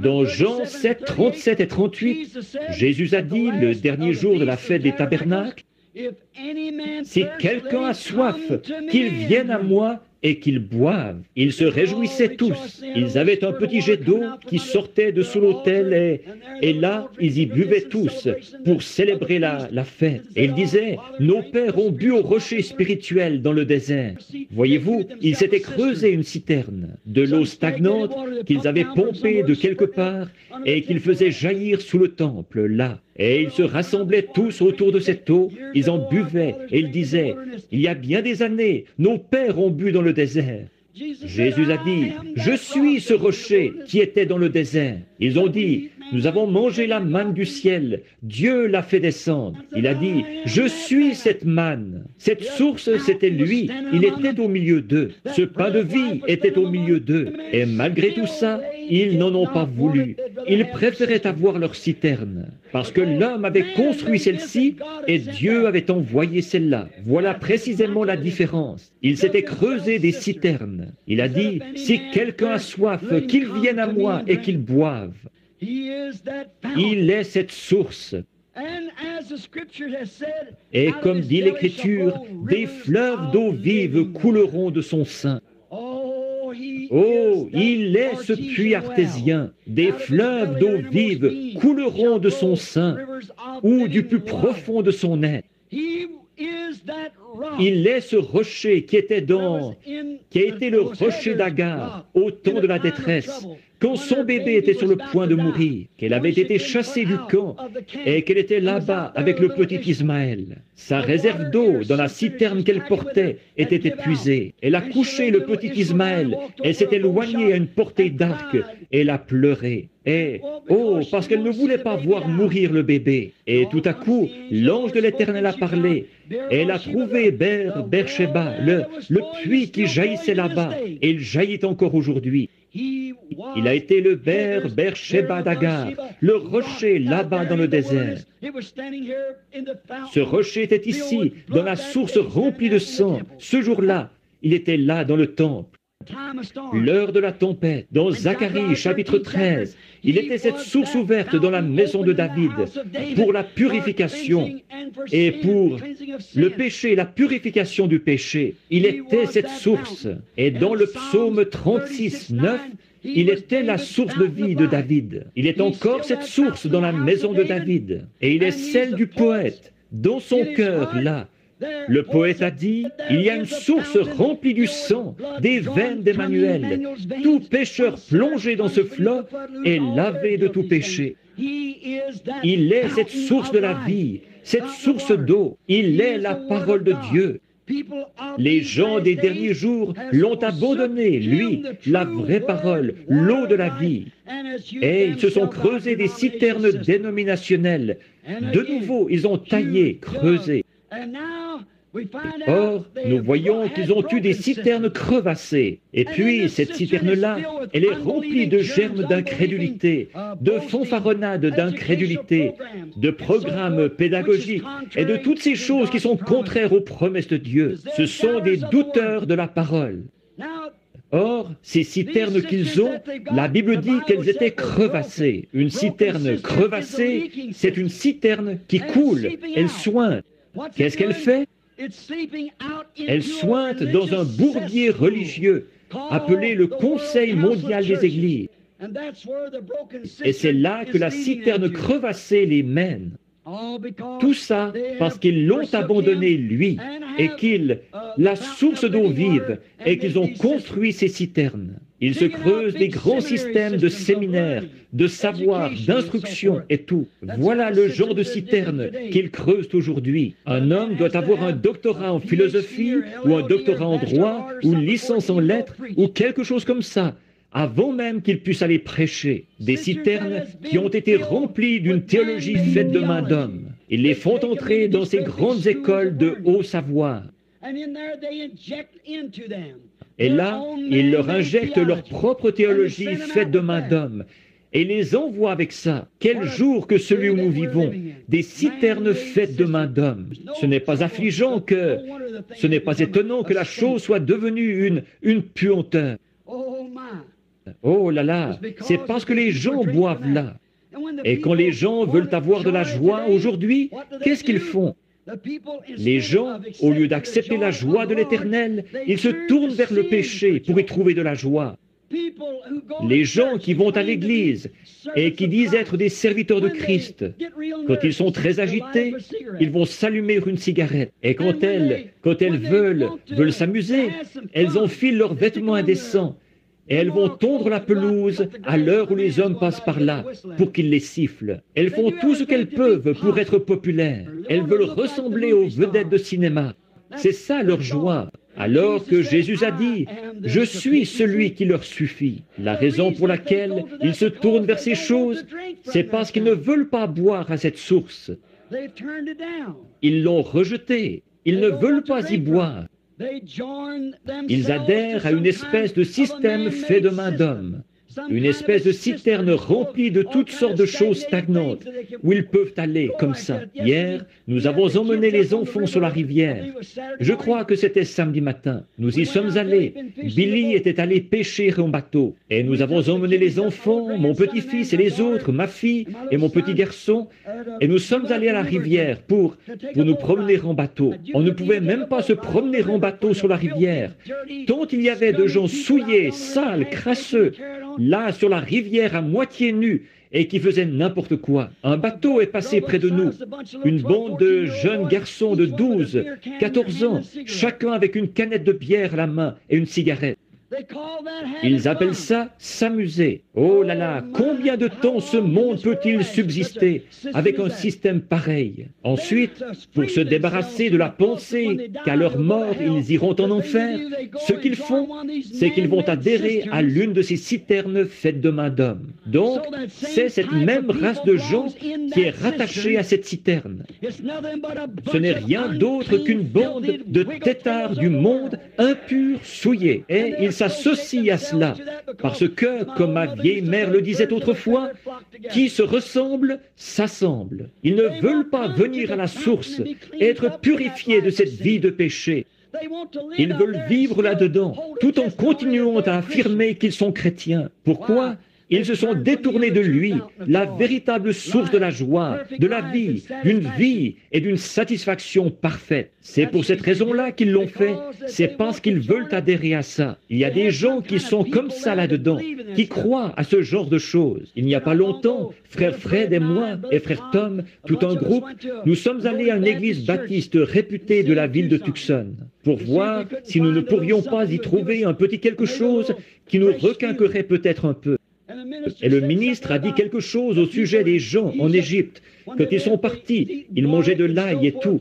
Et ils voulaient retourner là-bas manger ça. Il a dit, ça ressemble un peu aux gens d'aujourd'hui. Et nous, tout le monde, on a dit, Amen. Je n'ai jamais vu une bande pareille. L'église entière a perdu le prédicateur de vue. Ils se sont retournés pour voir qui avait dit Amen. Ils ont eu une frousse terrible. Ils ne savaient pas ce qu'il y avait. Alors que David a dit, poussez vers l'Éternel des cris de joie, célébrez-le sur les harpes, célébrez-le avec le luth, que tout ce qui respire loue l'Éternel, et louez l'Éternel. Dieu se réjouit dans son peuple, que ceux qui ont du savoir disent Amen, quand on dit quelque chose de juste. Pourquoi ne pas abandonner ce système et ces citernes du monde pour vous tourner vers le système fidèle de Dieu, c'est-à-dire le puits artésien, Jésus-Christ? Pourquoi ne pas vous tourner vers lui, alors que Dieu est notre provision abondante de joie, notre provision abondante de louanges, notre provision abondante de satisfaction. Le calme de mes nerfs vient de Dieu. Quand je suis dans tous mes états, je trouve ma satisfaction en Christ. Pas dans une cigarette, pas dans les choses du monde, pas en adhérant à un credo, mais en le trouvant lui, la parole promise, qui a dit, si je m'en vais, je reviendrai pour vous prendre avec moi. C'est là que je trouve ma joie. Il est ma joie. Aujourd'hui, ils disent qu'en adhérant à ces choses et qu'en formant ce Conseil mondial des Églises, ils vont faire un endroit où on pourra mieux vivre. Sincèrement, ce que j'en pense, c'est qu'ils vont faire un endroit où on pourra mieux pécher. C'est simplement, toute la chose, c'est du péché de toute façon. Pas pour y vivre, mais pour y mourir. Se faire un endroit où pécher, pécher au lieu d'un endroit où vivre. Toute autre chose, tout ce qui n'est pas Jésus-Christ et sa parole de vie, c'est une citerne crevassée. Tout ce qui essaye de remplacer cela, tout ce que vous essayez de faire pour en retirer de la paix, tout ce que vous essayez de faire pour en retirer une consolation, toute joie que vous recevez de quoi que ce soit d'autre, pour remplacer ceci, c'est une citerne crevassée remplie de saleté. Lui, il donne une satisfaction parfaite. Je me souviens, ici en été, il y a quelques années, je suis sorti par la porte de derrière. Un jeune galopin qui était là m'a dit, il a dit, vous savez, la raison pour laquelle vous parlez toujours comme ça des femmes, parce qu'elles portent des shorts et tout, il a dit, c'est parce que vous êtes un vieil homme. Il a dit, c'est pour cette raison-là. J'ai dit, écoute, quel âge as-tu? Il a dit, 27 ans. J'ai dit, quand j'étais bien des années plus jeune que toi, je prêchais la même chose. J'ai trouvé une source de satisfaction. Il est ma portion. Amen. Tant qu'il pourvoit, c'est ça la beauté. C'est ça l'art pour moi. C'est de le contempler, lui, de regarder sa main à l'œuvre et de voir ce qu'il est en train de faire. Je ne connais point d'autre source. Oh, précieux est le flot qui me rend blanc comme neige. Je ne connais point d'autre source, rien d'autre que le sang de Jésus. Il y a une source remplie du sang, des veines d'Emmanuel. Tout pécheur plongé dans ce flot est lavé de tout péché. Je vous le dis, je ne connais point d'autre source que cette source-là. Elle m'a purifié quand j'étais sale. Elle me garde purifié parce que je veux vivre tout près d'elle. Boire de cette eau fraîche qui remplit mon âme de joie. Je peux être abattu au possible, avoir l'impression de ne pratiquement plus pouvoir tenir un autre round, de ne plus pouvoir aller ailleurs. Alors je peux m'agenouiller et mettre le doigt sur une promesse, dire, Seigneur Dieu, tu es ma force, tu es ma satisfaction, tu es mon tout en tout. Je peux sentir quelque chose qui se met à bouillonner à l'intérieur de moi, là. Je reprends le dessus. J'ai passé le cap de la cinquantaine. Alors je me réveille le matin. Vous savez ce que c'est? J'ai toutes les peines du monde à sortir un pied du lit. Oh, on n'y arrive pratiquement pas. Il y a quelqu'un à la porte qui frappe. Ou Billy qui me dit qu'il y a une urgence quelque part, que je dois y aller. Et je me dis, comment vais-je arriver? J'essaye de sortir un pied du lit. Je pense, tu es la source remplie de ma force. Amen. La force et le secours me viennent de l'Éternel. Tu es mon puits artésien. Tu es ma jeunesse. Ceux qui s'attendent à l'Éternel renouvelleront leur force. Ils s'élèveront avec des ailes comme l'aigle. Ils courront et ne se fatigueront pas. Ils marcheront et ne se lasseront pas. Seigneur Dieu, il est de mon devoir d'y aller. On m'appelle à être à mon poste. Et tout à coup, quelque chose commence à gargouiller à l'intérieur de moi. L'autre jour, dans un petit bâtiment, je faisais une réunion ici à Topeka, dans le Kansas. Il y avait un jeune homme, un jeune prédicateur, un de mes premiers commanditaires.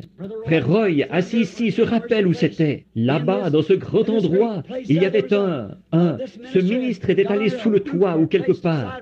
La paroi latérale s'était effondrée. Il s'était retrouvé écrasé là-dessous. Le jeune homme allait mourir. Son foie avait été perforé. Sa rate s'était déplacée sous l'impact. Plusieurs tonnes s'étaient écroulées sur lui. Au petit déjeuner, j'étais assis. Je parlais à ma femme. J'ai dit, ma femme, tu sais, si Jésus était ici, sais-tu ce qu'il ferait? J'ai dit, quand il m'a parrainé, Je crois à cette parole. C'est Christ qui le parrainait. Et j'ai dit, ça, c'est une ruse du diable. J'ai dit, si Jésus était ici, il irait imposer ses mains saintes sur lui. Ce garçon se rétablirait. Que son foie soit déchiré, peu importe. Il se rétablirait parce que Jésus irait là en sachant exactement qui il est. Il connaissait son appel. Les Écritures avaient raison.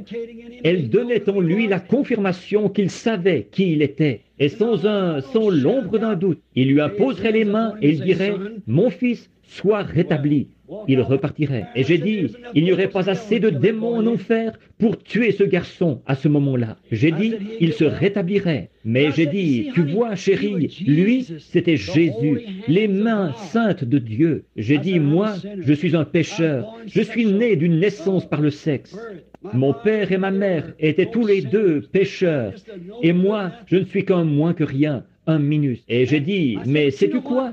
Si le Seigneur me donnait une vision et qu'il m'envoyait là-bas, alors là, ce serait autre chose. J'ai dit, j'irais lui imposer les mains. Il quitterait ce lit s'il me donnait une vision. Alors, je me suis mis à réfléchir.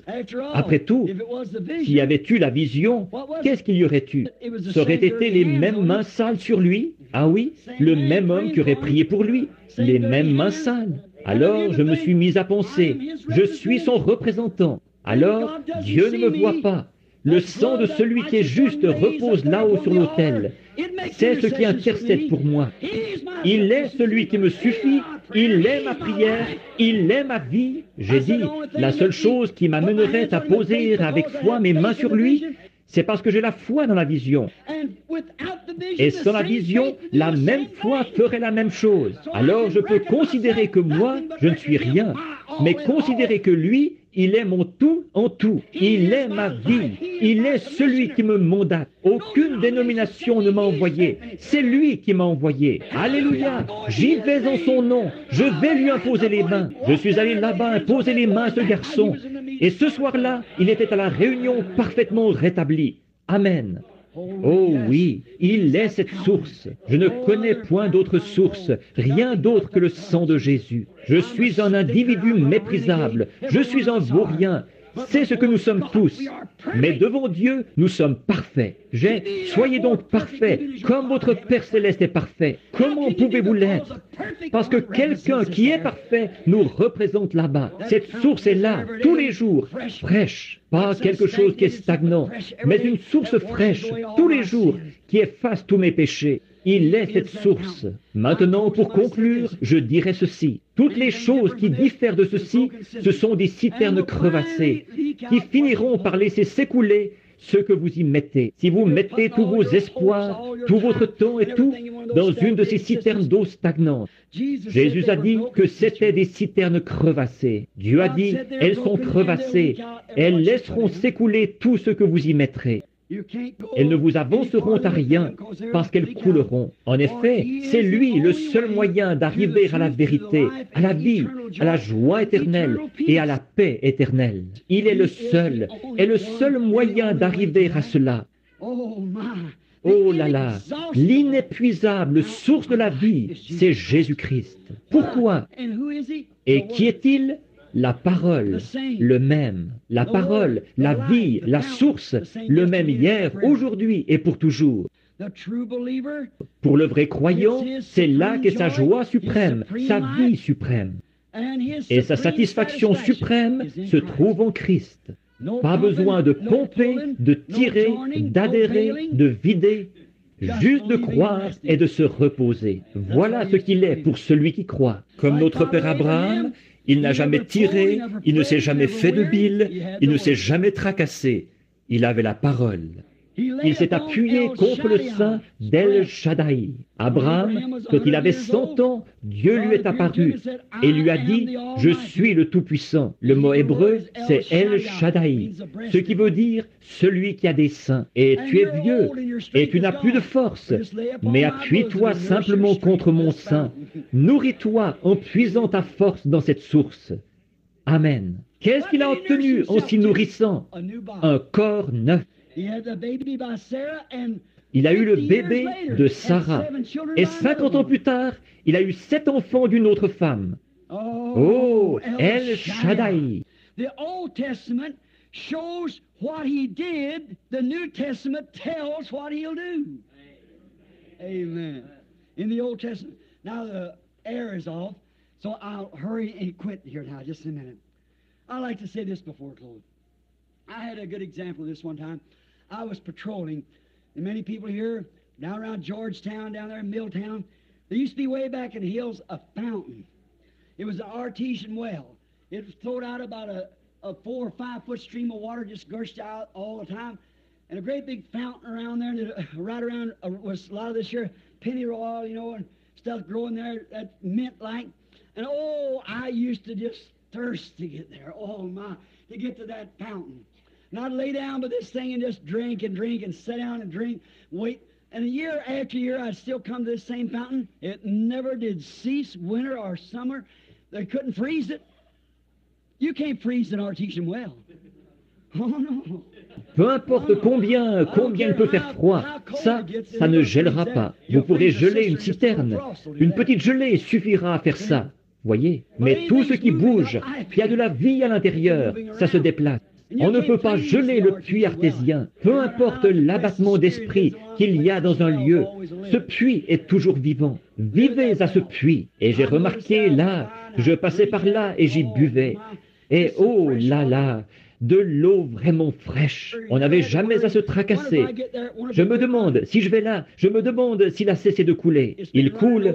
Un vieux fermier m'a dit, il a dit, mon grand-père y buvait. Et il a dit, il n'a jamais perdu d'intensité, ni rien. C'est toujours le même puits.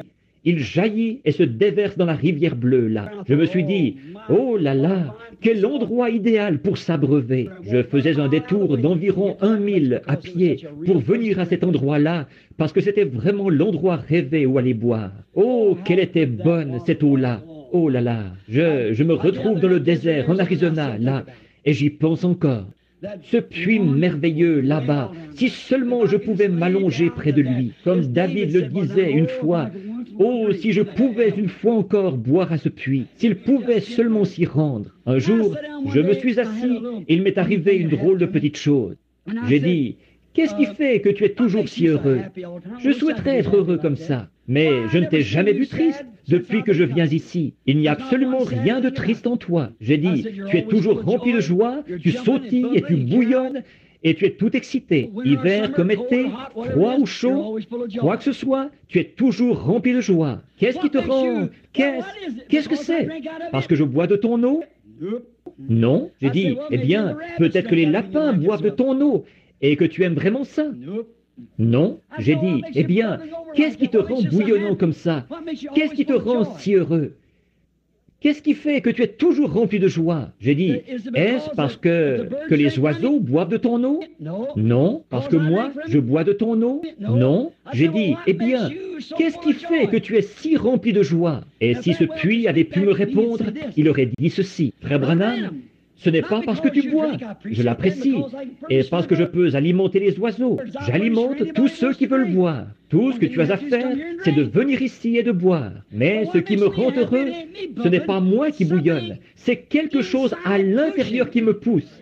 C'est quelque chose qui bouillonne en moi. Et c'est pareil pour une vie remplie de l'Esprit. Comme Jésus l'a dit, qu'il était en... Voyez, il vous a donné des sources d'eau qui jaillissent jusque dans la vie éternelle. Un puits artésien, jaillissant, débordant, qui coule constamment. Que le reste de l'Église ait ses hauts et ses bas, vous êtes toujours à ce puits. Pourquoi adopteriez-vous un vieux système dénominationnel, une citerne remplie de parasites et de tout le reste, pour boire là ces choses stagnantes, alors que vous êtes invité à venir à une source, à un puits artésien? Je le revois encore, pousser et jongler et gargouiller et rire et jubiler et sautiller et gambader. Par temps froid, pluvieux, chaud, sec, quand le reste du pays se desséchait, il bouillonnait comme toujours, parce qu'il était profond. Il avait ses racines tout au fond dans les rochers.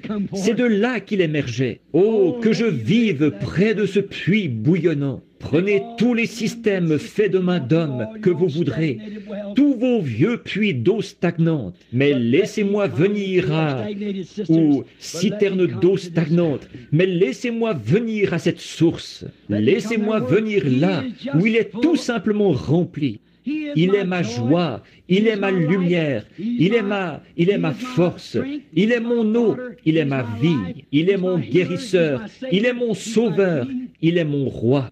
Tout ce dont j'ai besoin se trouve en lui. Pourquoi voudrais-je aller à quoi que ce soit d'autre? Frères, sœurs, ne voulez-vous pas venir à cette source ce soir? Ne voulez-vous pas, si vous n'y êtes jamais venu, ne voulez-vous pas le recevoir ce soir pendant que nous courbons la tête? Des citernes crevassées qui coulent, qui sointent, le monde qui s'y infiltre, la saleté des étables et des autres époques. Pourquoi pas ce puits dans lequel ce genre de choses ne peut pas demeurer? Cette grande source remplie du sang des veines d'Emmanuel. Pourquoi ne pas recevoir cela ce soir? Que Dieu nous vienne en aide ce soir, dans une terre aride, desséchée. Comme le prophète l'a dit, il est le rocher dans une terre altérée. Il est cette source. Ne voulez-vous pas venir à lui ce soir dans votre cœur pendant que nous prions? Cher Père Céleste, il n'y a pas d'autre source comme la musique qui joue. Je ne connais point d'autre source, rien d'autre que le sang de Jésus. C'est là que je suis né, c'est là que j'ai été élevé. Je veux y vivre et mourir et y ressusciter dans sa présence. Toujours, Seigneur, que je sois dans sa présence, car je n'en connais point d'autre, aucun credo, aucun amour, aucun autre amour que Christ, aucun autre credo que Christ, aucun autre livre que la Bible, rien d'autre, aucune autre joie que celle qu'on trouve en lui. On me l'ôterait, ô Dieu, quels que soient les biens que je possède dans ce monde, ce serait encore la mort. J'errerais sans but, les mains sur la tête. On me l'ôterait, je serais un homme fini, Seigneur. Mais qu'il soit en moi, et alors, on est bien en décembre comme en mai. Alors, il n'y a pas d'endroit chaud et il n'y a pas d'endroits arides.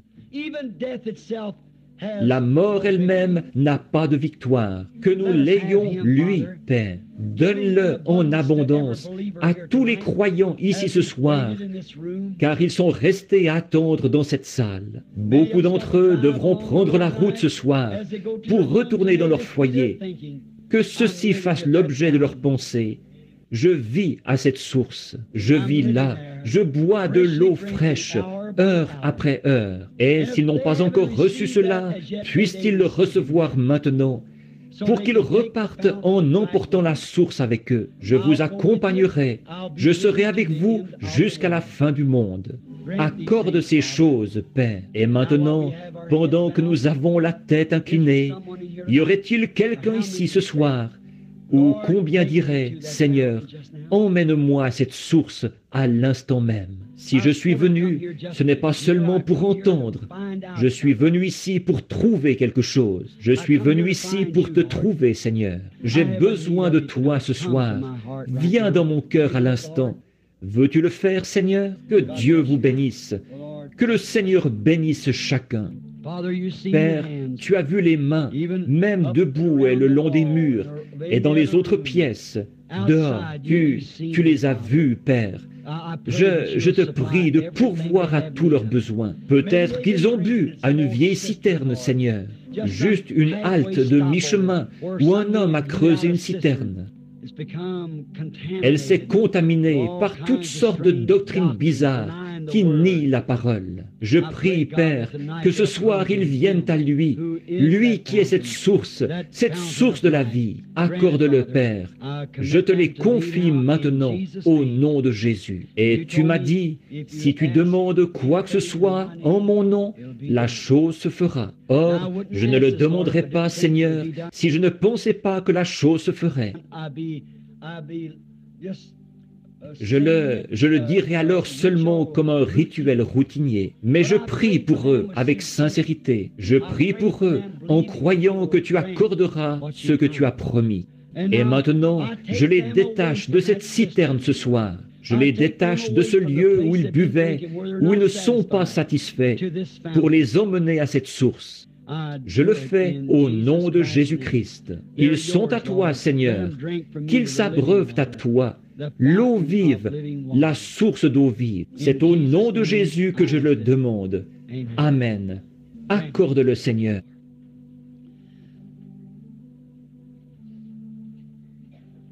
Oh, precious is that flow that makes me white as snow. No other fount I know, nothing but the blood of Jesus. Oh, what can wash away my sin? Nothing but the blood of Jesus. Oh, what can make me whole again? Nothing but the blood of Jesus. Ô Jésus, guéris-les, Seigneur. Accorde-le, Seigneur, par le nom de Jésus. Je te prie, ô Dieu tu connais toutes choses.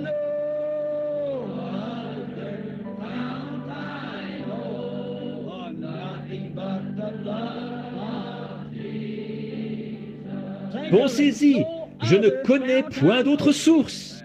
Je ne connais rien d'autre que lui. Je ne désire connaître rien d'autre que lui. Rien d'autre que le sang de Jésus.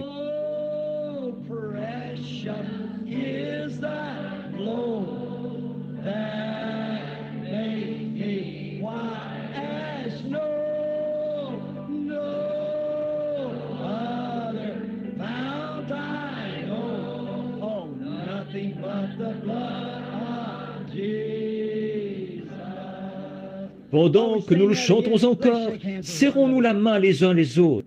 Vous aimez-vous les uns les autres? Y a-t-il quelqu'un ici qui a quelque chose contre quelqu'un d'autre?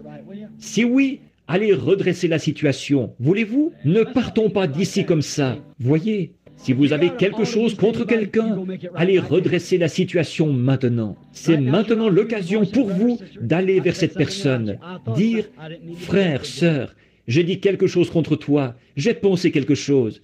Je ne voulais pas faire ça. Pardonne-moi. Voyez-vous, c'est comme ça qu'il faut faire. Ayons la source au milieu de nous continuellement. Voyez?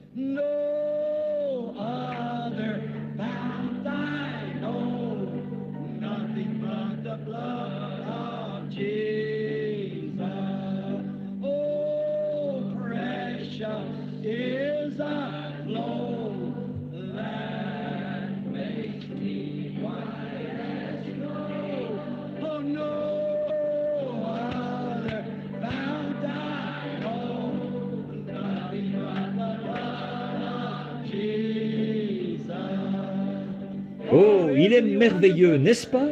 Point d'autre source. Nous ne nous contaminerons pas par d'autres choses. Nous nous sommes séparés. Nous avons laissé le monde derrière nous. Nous ne voulons plus de l'ail et des citernes crevassées de l'Égypte. Nous sommes en route avec le Seigneur Jésus, ce rocher frappé. Amen. Nous mangeons de la manne qui vient d'en haut et nous buvons. Nous mangeons de la nourriture d'ange et nous buvons au rocher. Amen.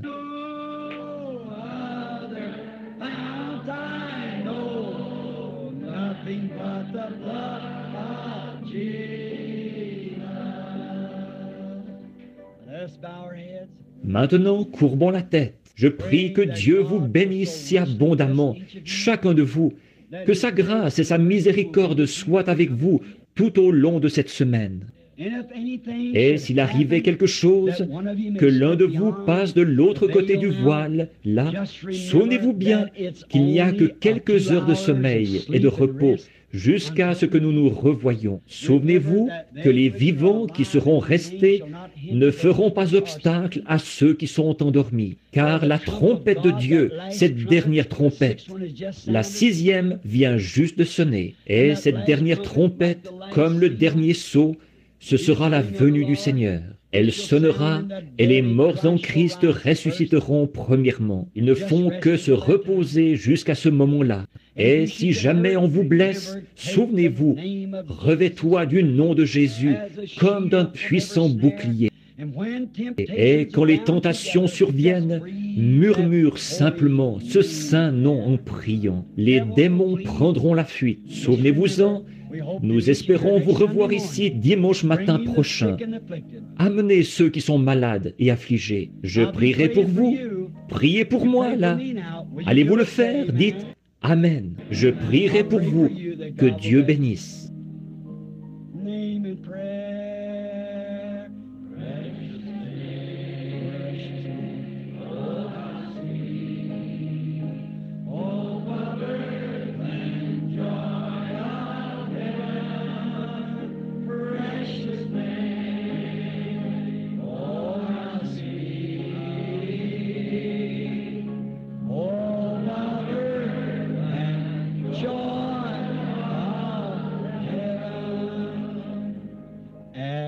The name of Jesus bowing, falling prostrate at his feet. King of kings in heaven will crown him. Oh, when our journey is complete, precious name, isn't it sweet? N'est-il pas doux et précieux?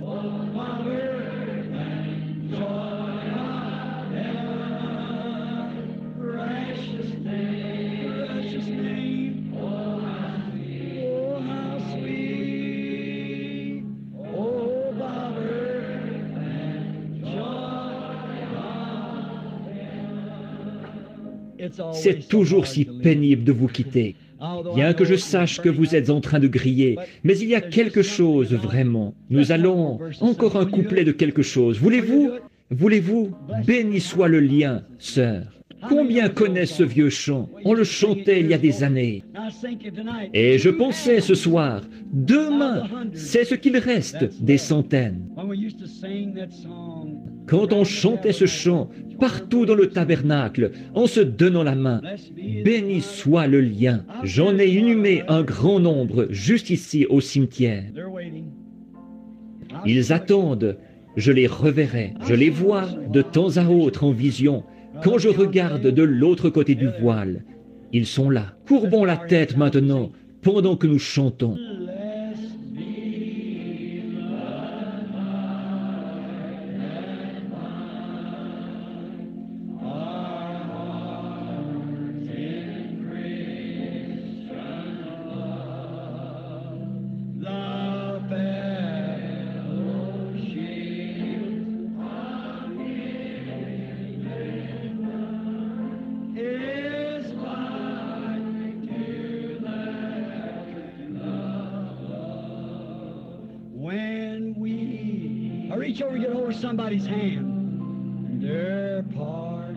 Maintenant, courbez la tête.